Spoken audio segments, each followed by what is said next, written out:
உள்ளாட்சி அரசு செய்தியால் இணைவோம். உயர்நீதிமன்ற உத்தரவு. கோவை வெள்ளியங்கிரி மலை சுயம்புலிங்க கோவில் 7வது மலை உச்சியில் கொப்பரை தீபம் ஏற்றி வழிபாடு. தென் கைலாயம் எனப்படும் பூண்டி வெள்ளியங்கிரி மலையில் கார்த்திகை தீபத்தை முன்னிட்டு மகா தீபம் ஏற்றப்பட்டது.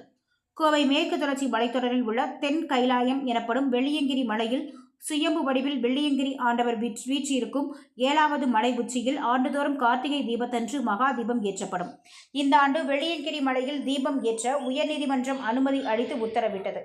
இதையடுத்து 1.5 அடி உயரம் உள்ள செம்பு தீப கொப்பரைக்கு பேரூர் ஆதீனம் மடத்தில் வைத்து பேரூர் ஆதீனம் சிறப்பு பூஜை செய்து அணையா தீபத்தை நேற்று முன்தினம் ஏற்றினார்.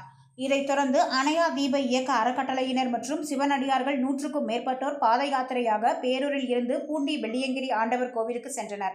பின்னர் அங்கிருந்து மகா தீபம் கொண்டு செல்லப்பட்டது. கார்த்திகை தீப திருவிழா திருநாளான நேற்று அடிவாரத்தில் உள்ள வெள்ளியங்கிரி ஆண்டவர் உடனவர் மனோன்மணி அம்மையாருக்கு சிறப்பு அபிஷேகம் ஆராதனை நடைபெற்றது.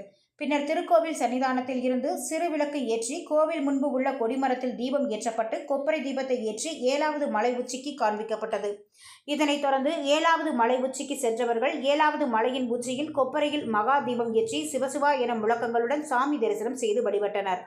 கொங்கு மண்டலத்தின் முதன்மை தம்புரான் என்று அழைக்கப்படும் சிவபிரகாச அடிகளார்